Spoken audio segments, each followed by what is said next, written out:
My mom sold my late dad's guitar without my knowledge to buy my sister a new car for her birthday, but when my uncle found out what she did, he surprised everyone with a special gift that made my sister break down in tears. Hi Reddit, I, 19F, really need some advice. I'm shaking as I write this because I just discovered something horrible that my mom, 45F, did. This might be long, but I need to get everything out because I feel like I'm losing my mind. My dad passed away 2 years ago after a brutal battle with pancreatic cancer. He was an incredible musician who played in local bands his whole life while working as a music teacher. Before he got sick, he'd play gigs every weekend, and I'd often join him on stage. He left me his most prized possession, a vintage 1969 Gibson Les Paul that he'd played for over 30 years. This wasn't just any guitar, it was the guitar that he saved up for years to buy when he was young. He taught me my first chords on it, and we played countless duets together. It even still had the pick marks from all our performances. He specifically wrote in his will that he wanted me to have it, saying it should stay in the hands of someone who will make music with it. My sister Amy, 23F, has always been my mom's favorite, but things got so much worse after Dad died. Mom completely changed, like she blamed me for somehow reminding her too much of him. She started spoiling Amy even more while treating me like I was a burden. When I got accepted to the State University's music program, Mom didn't even come to the ceremony. She said she had to help Amy deal with a crisis, which turned out to be Amy being upset about her ex-boyfriend's new Instagram post. Amy dropped out of college last year because she wasn't feeling it and has been living at home, doing nothing but complaining about how unfair life is and how she can't find her passion. She's had 3 different career paths in the past year: influencer, Reiki healer, and most recently, luxury real estate agent, despite having no license or experience. Mom encourages every new whim while telling me I'm wasting my time with music. Last week was Amy's birthday. I came home from my shift at the coffee shop, where I work to help pay for school, to find Amy showing off a brand new Tesla Model 3 in our driveway. I was confused because Mom's a high school teacher and we're not exactly rolling in money. When I asked how she could afford it, Mom just said she'd figured something out and changed the subject. Amy kept bragging about how she manifested her dream car and how the universe was finally recognizing her worth. Yesterday, I went to practice on Dad's guitar like I do every weekend, but it wasn't in its usual spot. At first, I thought maybe Mom had moved it while cleaning, but it wasn't anywhere in the house. When I asked Mom about it, she got this weird look on her face and tried to change the subject. After I pressed her, she finally admitted she had sold the guitar to help pay for Amy's car. She said Amy needed a new car for her upcoming job interviews, which she hasn't even started looking for, and the guitar was just collecting dust anyway. I completely broke down. That guitar was my last physical connection to Dad, the one thing I had that really represented our bond. Mom sold it without even talking to me. When I reminded her it was legally mine through Dad's will, she dismissed it, saying she's my mother and can make decisions about household items until I move out. She said I was being materialistic and should be happy to help my sister start her new life chapter. Amy just sat there smirking through the whole conversation, occasionally chiming in about how I was being dramatic and should be happy for her new beginning. She even had the nerve to say, "Dad would want me to be safe in a reliable car more than he'd want you to have some old guitar." I lost it at that point and screamed at her that she didn't even go to Dad's last few performances because she was too busy with her social media posts. I called my Uncle Jack, Dad's brother, in tears and told him what happened. He was furious. Turns out he's been a silent partner in a successful vintage guitar shop for years, something none of us knew about. He immediately started making calls to track down Dad's guitar, saying Mom had no right to sell it since it was specifically left to me in the will. Update 1. Thank you all for your support and advice. A lot has happened in the past few days. Uncle Jack managed to trace the guitar to a collector in another state. The guy had already added it to his private collection and initially refused to sell it back. But when Uncle Jack explained the situation and offered well above market value, he agreed to return it. Mom found out what Uncle Jack was doing and completely flipped out. She showed up at his house at 11 p.m., screaming about how he was undermining her parental authority and trying to turn me against her. She threatened to cut him out of our lives if he didn't mind his own business. Uncle Jack calmly reminded her that the guitar was legally mine through Dad's will, and what she did was technically theft. Mom started crying about how hard it's been raising 2 daughters alone and how no one understands the sacrifices she's made. Amy has been posting nasty things about me on social media, claiming I'm trying to ruin her life and take away her dream car. She even started a TikTok series about toxic family members who can't let you grow, without directly naming me, but making it obviously about me. She had the audacity to say Dad would have wanted her to have a reliable car more than he'd want me to have some old guitar. Several of our relatives have seen her posts and are disgusted by her behavior. My cousin Emma called her out in the comments, reminding everyone how Dad used to beg Amy to come to his performances, but she always had an excuse. Update 2. Uncle Jack drove 6 hours each way to get the guitar back. When he returned with it yesterday, I couldn't stop crying. The collector had actually maintained it beautifully, even better than we had.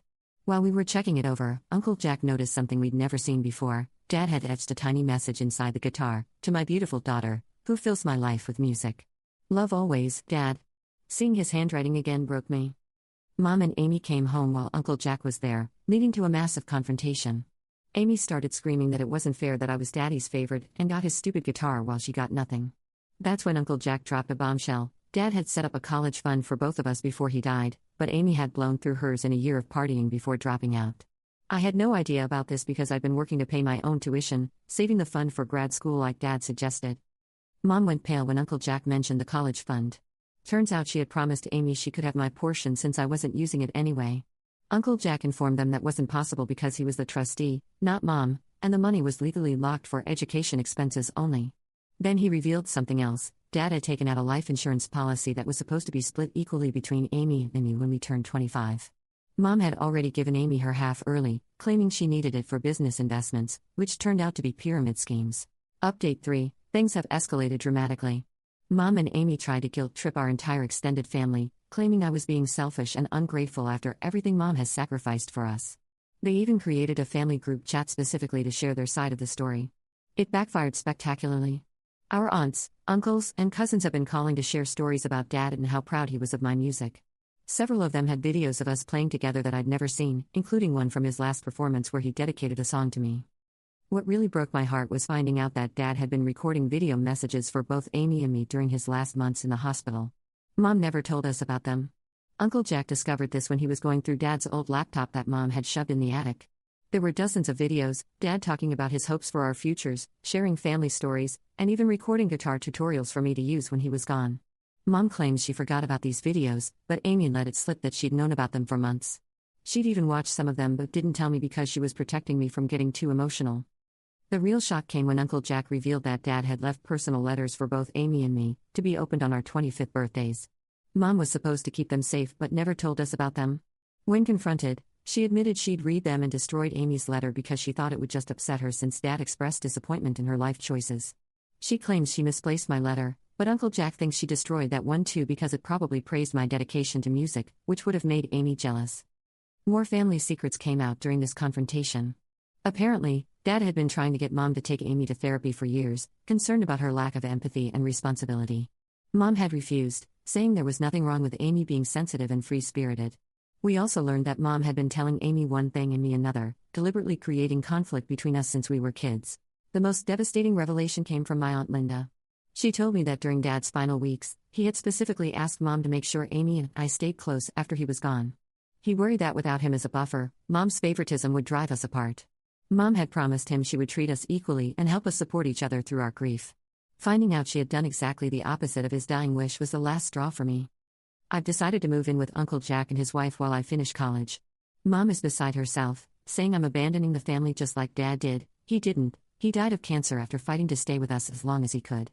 She's been leaving voicemails alternating between crying about how I'm breaking her heart and threatening to sue Uncle Jack for alienation of affection.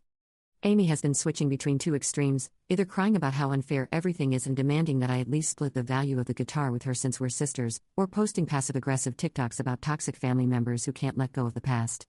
She even tried to argue that since she's older, she should have gotten first choice of Dad's belongings. Yesterday, she showed up at Uncle Jack's house with a compromise: she would let me keep the guitar if I agreed to sell it and split the money with her so she could pay off her Tesla.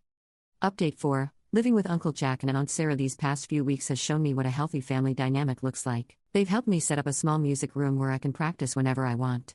The walls are decorated with photos of Dad's performances that relatives have been sending me. Uncle Jack even found Dad's old record collection in his shop's storage and brought it home for me. But it hasn't all been easy. Mom has been spreading rumors in our hometown that Uncle Jack brainwashed me and is trying to steal Dad's inheritance. Some family friends have been avoiding me, believing her story that I'm just being a rebellious teenager who doesn't appreciate her mother's sacrifices. Amy started a GoFundMe claiming she needs help paying for her car because her abusive family is trying to force her into debt. She conveniently left out the part about the car being bought with money from selling my inherited guitar. The situation got even more complicated when Mom's sister, Aunt Rachel, revealed something shocking.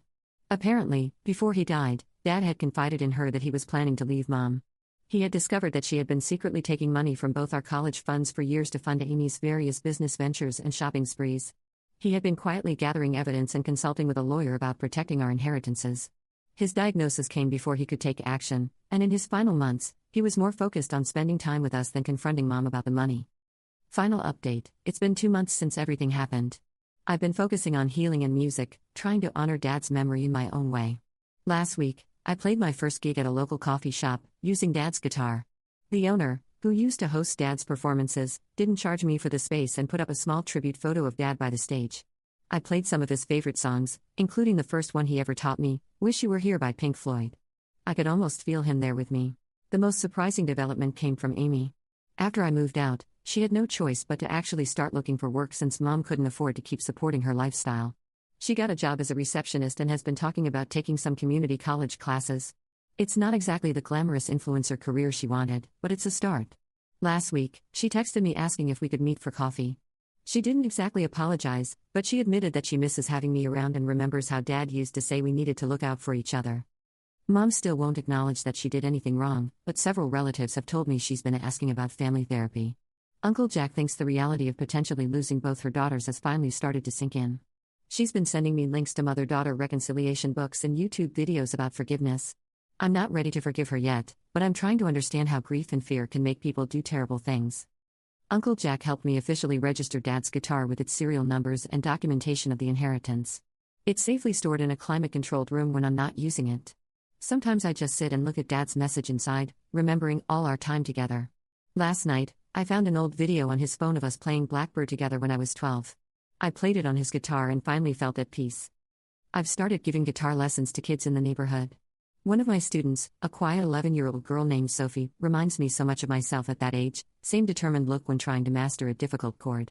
Her mom told me she had been ready to quit guitar altogether before starting lessons with me, but now she practices for hours every day. Yesterday, I caught myself using the same teaching techniques Dad used with me, and it made me smile through the tears. I know he would be proud that his guitar is still being used to share the gift of music. Update 5: 2 weeks later, something unexpected happened yesterday. Amy showed up at one of my guitar lessons with Sophie, carrying a small box. Inside were some of Dad's old guitar picks, sheet music, and a journal he kept about teaching music. She said she found them while cleaning out her closet and thought I should have them. We ended up talking for hours after the lesson, really talking about Dad, about our childhood, about how everything went so wrong. She broke down crying and admitted that she's been in therapy for the past month. Her therapist helped her realize that she's been jealous of my relationship with Dad for years, and instead of dealing with those feelings, she let Mom feed into her resentment. She's still working through a lot of issues, but for the first time, I feel like my sister actually sees me as a person instead of competition. To everyone who supported me through this, thank you. You helped me find the strength to stand up for myself and honor Dad's memory. The guitar isn't just an instrument anymore, it's a symbol of his love and a reminder that sometimes you have to fight for what's right, even when it's hard. I'm playing a tribute show for him next month, and for the first time, I feel like I can truly celebrate his life instead of just mourning his death. Amy asked if she could come to the show, and I said yes. Maybe Dad's guitar can help heal our family after all, just like he always said music had the power to do.